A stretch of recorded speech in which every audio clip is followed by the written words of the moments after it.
What is going on, everybody? Welcome back to the Nerdy Mark channel. I'm Sid the Nerdy Mark, and today I have your review for Raw and SmackDown.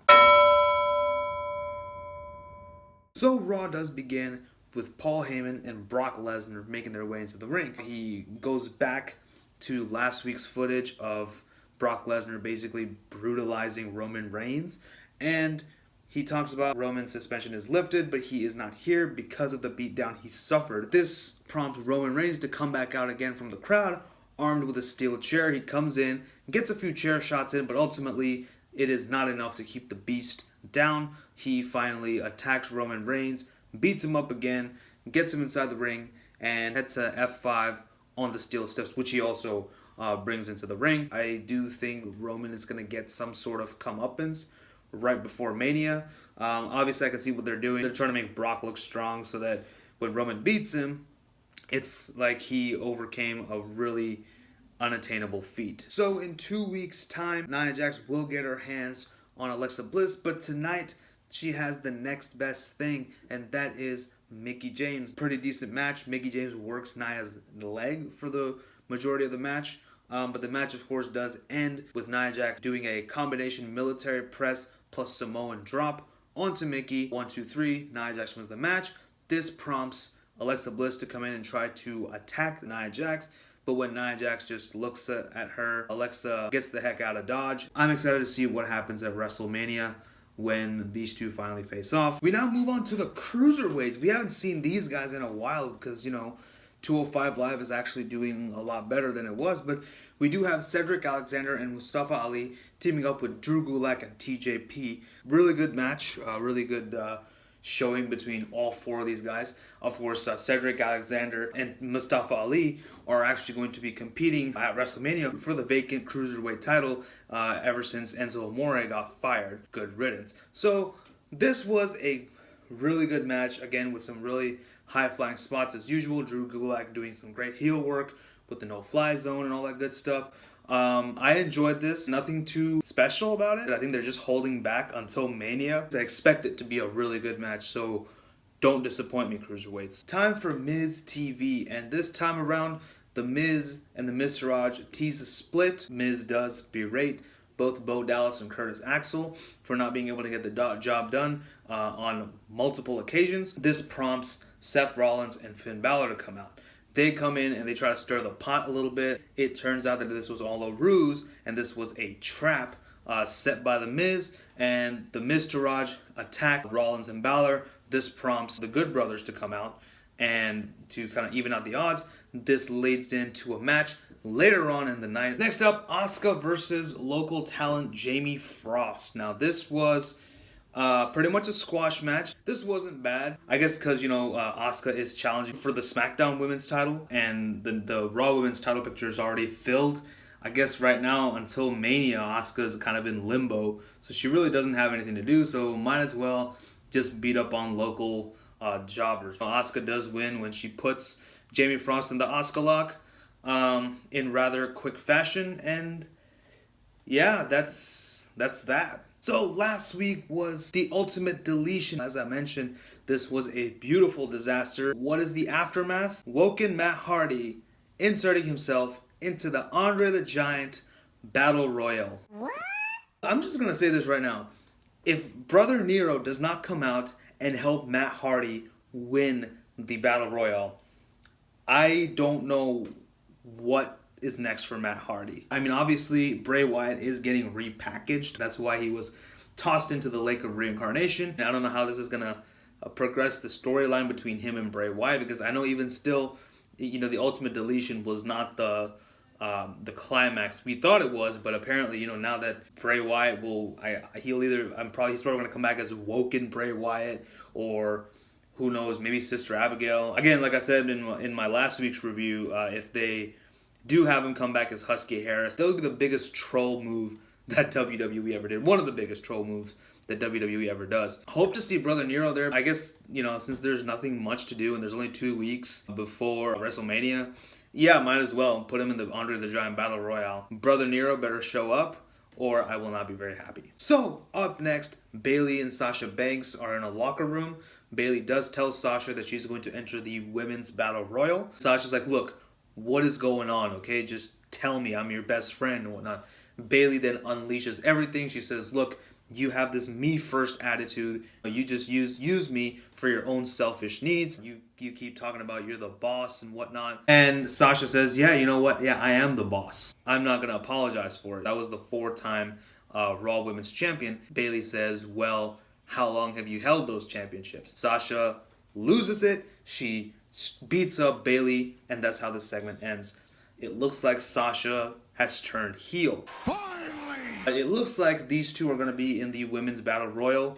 They're not going to have an actual blow-off match. I think there's going to be a lot more tension building in that Battle Royal. So just because of that, I'm a little bit more excited for the Women's Battle Royal than I am for the Andre the Giant Battle Royal. I don't care about either of them, but this storyline right here, there is a little bit of intrigue in the Women's Battle Royals to see how Sasha and Bayley, these two combustible elements, how they're going to further the tension between the two, because Sasha now is basically heel.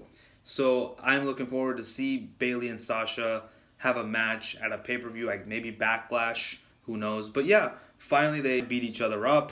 Up next, we have Braun Strowman taking on Sheamus, but before they fight, Sheamus and Cesaro demand that Braun Strowman tell them who his partner is. Braun Strowman says, I'll tell you who my partner is if you beat me in a match. So Sheamus comes in, steps in, but of course he can't do it. Braun Strowman, one running power slam later, 1, 2, 3, Braun Strowman wins. But I will say this was a lot more competitive than Cesaro versus Braun. I think just because Sheamus, I guess, is a little bit bigger than Cesaro is in terms of size. I think he could kind of keep up with Braun Strowman just that much more, but still to no avail. Braun Strowman continues to be a monster, and we still don't know who his partner is yet. I think we're gonna find out at Mania itself. We then get Kurt Angle and Ronda Rousey in the ring, but before this, we actually had a hype package with Triple H and Stephanie McMahon, and this was in response to last week's hype package with Ronda Rousey and Kurt Angle, with Stephanie McMahon talking, really, playing up that heelish character, runs in the family, who would have figured. Kurt Angle being called an idiot by Triple H, interspersing that with those two working out until 2 o'clock in the morning. Really good hype package, also highlighting the rivalry Triple H and Kurt Angle have had in the past. That was a great callback. It's about to go down. Let's move on to this segment. So in this segment, Ronda and Kurt Angle are in the ring. Ronda with that eye makeup, she looks like a raccoon. She talks about how Stephanie McMahon is trust fund tough and gym tough. She's still going to rip her arm out of her socket. She's still a little bit uncomfortable in the mic, but this is thankfully saved by Paige and Absolution coming out.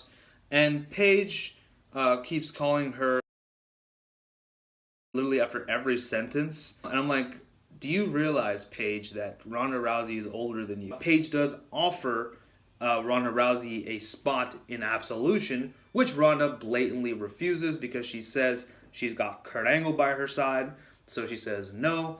This prompts Paige to sick Mandy Rose and Sonya Deville. Side note, I really want to see Ronda Rousey versus Sonya Deville, two women with MMA backgrounds. That would be really awesome. Sonya Deville is overpowered by Ronda very quickly. Mandy Rose basically gets suplexed onto a recovering Sonya Deville. She's about to basically break Mandy Rose's arm when Kurt Angle calms Ronda down. She doesn't do it. Kurt Angle just, raises her hand. So that's how the segment ends. Good look for Ronda Rousey going into WrestleMania. And next week, we're going to have a face-off between the two teams. I'm excited about that. We then get Gallows and Anderson versus Curtis Axel and Bo Dallas of the Miztourage in a tag team match. And this was basically filler, kind of like Asuka and her match. I don't have much to say about it. It was a good match. But at the end, Luke Gallows and Carl Anderson win with the Magic Killer. And that's all she wrote. We now get a performance from Elias. Elias still does not have a position at the WrestleMania pay-per-view. It is, of course, speculated that he's going to be Braun Strowman's partner. I hope not. I'm guessing he's also going to enter the Andre the Giant Battle Royale. But he does say, I'm going to give the performance of a lifetime at WrestleMania. He performs. He talks down on the city of Cleveland, which is where Raw takes place. This prompts Rhino to come out, and they have a short match, which ends with Elias hitting the drift away on Rhino. 1, 2, 3. Elias wins. And just for good measure, he gives Heath Slater a drift away. And now for our main event, John Cena versus Kane in a no disqualification match. This was exactly what I expected. A lot of chaos, a lot of destruction. I mean, it's Kane. John Cena throughout the match does try to taunt the Undertaker into coming out. He sits up like the Undertaker does. He does the throat cutting thing. He raises his hand up like this and actually, goes and delivers a choke slam to Kane. The match does end when John Cena does put Kane through a table via an AA. 1, 2, 3. John Cena wins. And then he gets on the mic. He's visibly really annoyed at the Undertaker. And he's like, you don't love the fans. After all they've done for you, you don't love them. You don't give a yes or a no. What kind of person are you? Blah, blah, blah. You're selfish. You're a coward. You're a chicken. A lot of rumors actually are stating that Undertaker might come back as the American Badass, which I don't know how to feel about that. I would rather just see him as the dead man. John Cena does say, you know what? I'm giving you one more week. Be there, be square, right? He gets out of the ring, and as the show ends, he looks into the camera, and John Cena cuts his throat one more time, and that's how the show ends. So SmackDown Live does begin with a recap of what happened last week regarding Daniel Bryan being medically cleared to wrestle again, and how his celebration was cut short by Kevin Owens and Sami Zayn when Daniel Bryan fired them, and then they attacked like a couple of angsty teenagers. We then move on into our first match of the night. It's Bobby Roode teaming up with the United States Champion Randy Orton versus Jinder Mahal and Sunil Singh. Now, Sunil Singh is injured. Apparently, he's got like a little neck brace on and a cast. Jinder Mahal gets on the mic and he says that Sunil Singh can't wrestle. Out comes Rusev in Aiden English. Happy Rusev Day, everybody. It's of course brought up by the announcers that Jinder Mahal and Rusev were a tag team once upon a time in Monday Night Raw, along with Lana. The tension between Roode and Orton is still building. The match does end when Randy Orton goes for the RKO on Rusev. Jinder Mahal tries to intercept, and Roode tries to intercept into Jinder Mahal. Jinder Mahal pushes Bobby onto Randy, which results in Randy giving an RKO to Bobby Roode, and Rusev hitting the Machka kick and winning the match. Not a bad match.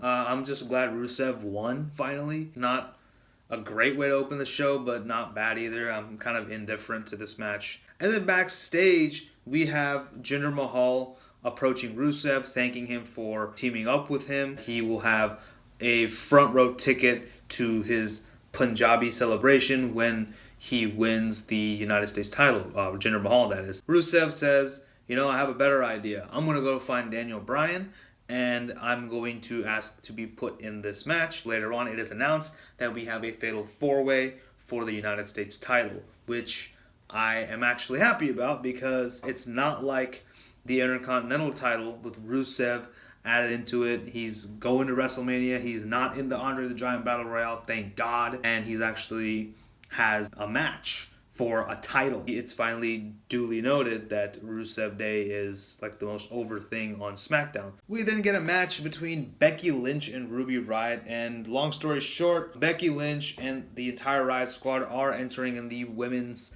Battle Royal. Becky Lynch beats Ruby Riott in a pretty decent match.